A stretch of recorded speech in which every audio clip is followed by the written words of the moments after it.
Nietzsche ha sido uno de los filósofos contemporáneos más influyentes. Junto con Marx y Freud, fue considerado como uno de los maestros de la sospecha por Ricoeur, el filósofo que acuñó esta expresión. El pensamiento de Nietzsche revela la sospecha que por debajo del concepto de sujeto de la modernidad, debajo la noción tradicional de consciencia, se esconde un condicionante, el resentimiento hacia la vida. Tiene una obra extensa, escribió muchos libros, pero aquí solo haremos referencia a dos de ellos.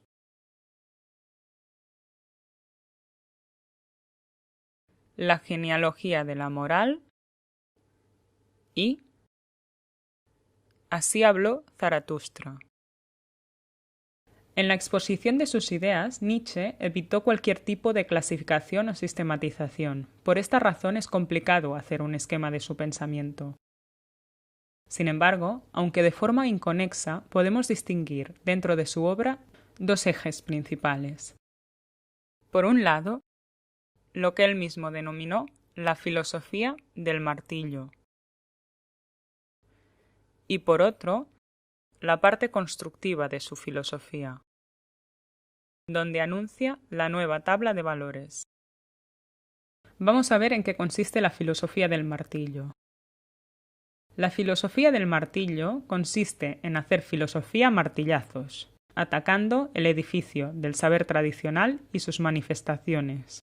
Nietzsche hace una crítica a la cultura occidental y a todos los ámbitos donde ésta se ve reflejada.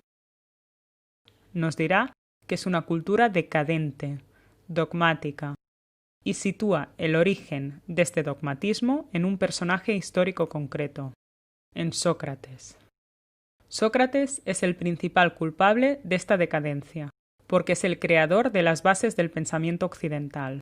La mejor formulación, no obstante, la hizo Platón, y el mejor difusor de los valores socrático-platónicos fue el cristianismo. Según Nietzsche, antes de Sócrates, la cultura griega se expresaba a través de dos valores: el del espíritu apolíneo, que representaba el valor de la razón, y el del espíritu dionisíaco, que representaba el valor de la vida. Ambos valores se complementaban, y Sócrates lo que hizo fue crear un distanciamiento entre ellos, una división. Platón, por su lado, situó el mundo de las ideas por encima del de la vida. Finalmente, el cristianismo emplazó en éste a un único Dios, omnipotente y superior a todos los hombres, que vive en un mundo que trasciende el de la vida.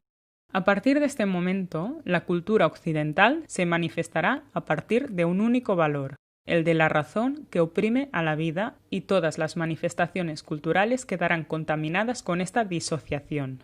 Por esta razón, la filosofía del martillo de Nietzsche consiste en ir desmantelando todos los ámbitos de la cultura que se ven afectados por esto. La crítica más importante y más extensa es la de la moral occidental.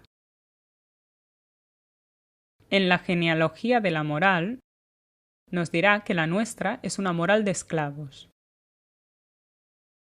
Es la moral del resentimiento. ¿Por qué? Porque menosprecia la vida, considerando que las acciones más elevadas no pueden ser obra de los hombres. El mundo real, el de los instintos vitales, queda sometido a una moral de resentidos, y los señores, los únicos capaces de aceptar la vida, quedan subyugados a una moral de esclavos, que fomenta valores falsos como la obediencia y el sacrificio.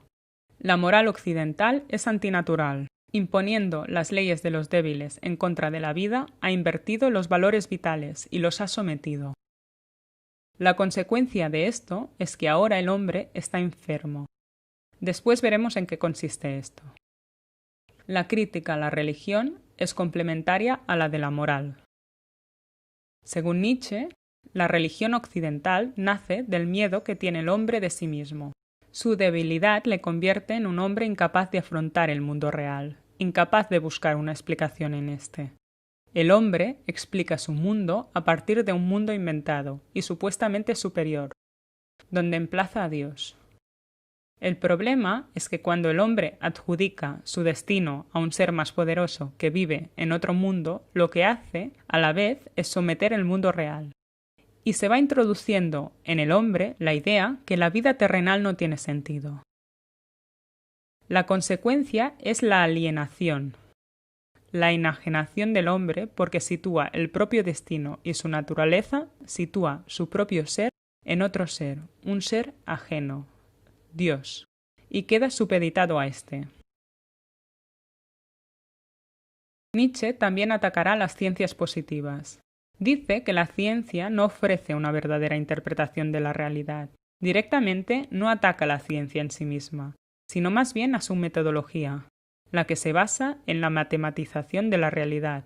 La ciencia establece que la verdad se encuentra en un mundo modélico, el de las matemáticas, y haciendo esto somete a la realidad. Y establece que el mundo real, el de la vida, es una apariencia, y necesita ser reducido al modelo, al mundo de las matemáticas, el verdadero. El otro punto de ataque será el uso del lenguaje. Nietzsche nos dice que, de la misma manera que la ciencia intenta reducir la vida a números, también intentamos reducirla a conceptos. En vez de entender el mundo de la vida tal cual es, como una fuerza, un poder, lo ahogamos por medio del lenguaje. El lenguaje es una ficción colectiva, con la cual pretendemos buscar la verdad.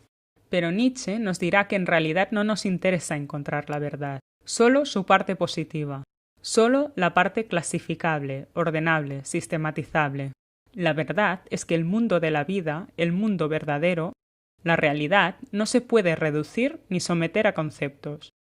Y según Nietzsche, es mucho mejor intentar captarla mediante metáforas, porque no la oprimen. Con toda esta crítica, la tarea que nos propone Nietzsche es la de destruir el edificio de la metafísica, la religión y la moral basadas en la inversión de valores. Por eso nos dice de sí mismo que hace filosofía a martillazos, porque ataca los fundamentos de la cultura occidental. La cultura occidental y todas sus manifestaciones han provocado una inversión de los valores y, como hemos comentado antes, la consecuencia de todo esto es que ahora el hombre está enfermo. ¿Cuál es su enfermedad? El nihilismo, la falta de sentido. Para el hombre, ahora la vida es un sinsentido. Por esto Nietzsche, en Así habló Zaratustra, nos anunciará que Dios ha muerto. La muerte de Dios representa para Nietzsche la negación de la metafísica y de todos los transmundos inventados por ésta. La negación de la moral, de la religión, de la ciencia, del lenguaje, etc. La idea de Dios, como fundamento del mundo de la razón, es la gran enemiga. Este es el nihilismo en sentido negativo. El espíritu occidental se siente ahogado y se vuelve nihilista. Pero el nihilismo implica un proceso dialéctico. Tiene dos caras, una negativa y otra positiva. Se tiene que superar el estado negativo, porque la muerte de Dios puede dar lugar al nacimiento del último hombre, que, para Nietzsche, es el más decadente, el peor de todos, el más despreciable, porque ha sustituido a Dios por el pragmatismo y la tecnocracia. El espíritu libre es aquel capaz de aceptar la muerte de Dios, acabar con la metafísica y no poner nada en su lugar. Cuando asumamos esto, habremos superado el nihilismo negativo. ¿Quién asume esto? El superhombre. El que acepta la muerte de Dios y asume plenamente la vida.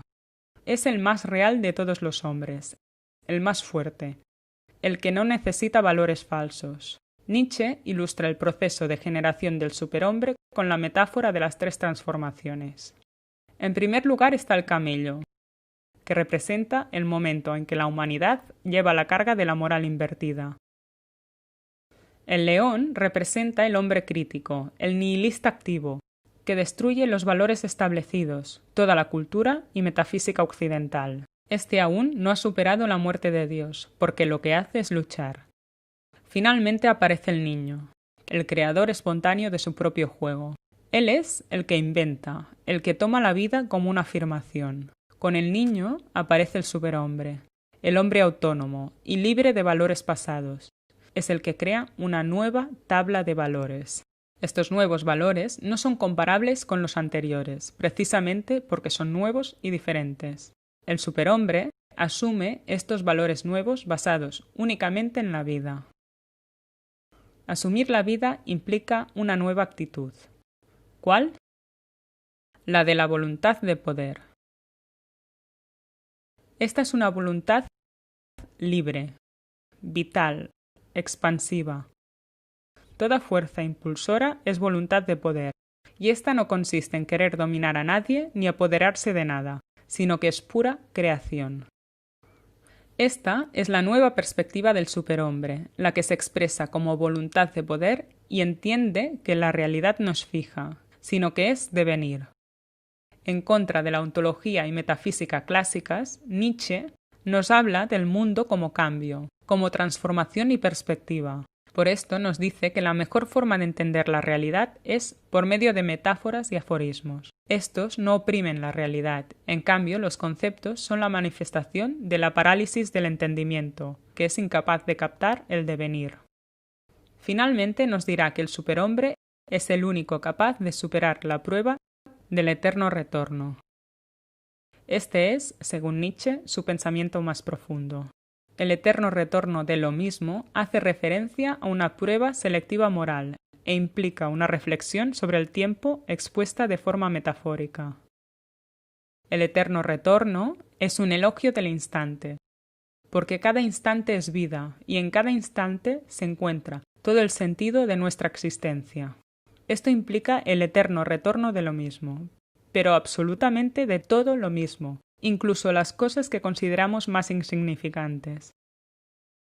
El superhombre tiene que querer el eterno retorno. Si su único valor es la vida, ha de querer que ésta se repita eternamente. Por esto, el eterno retorno implica una reivindicación radical de la vida. La única forma de demostrar que asumimos plenamente la vida es deseando el eterno retorno. Y esta es una de las muestras del vitalismo defendido por Nietzsche. Y con esto hemos terminado el esquema del pensamiento de Nietzsche.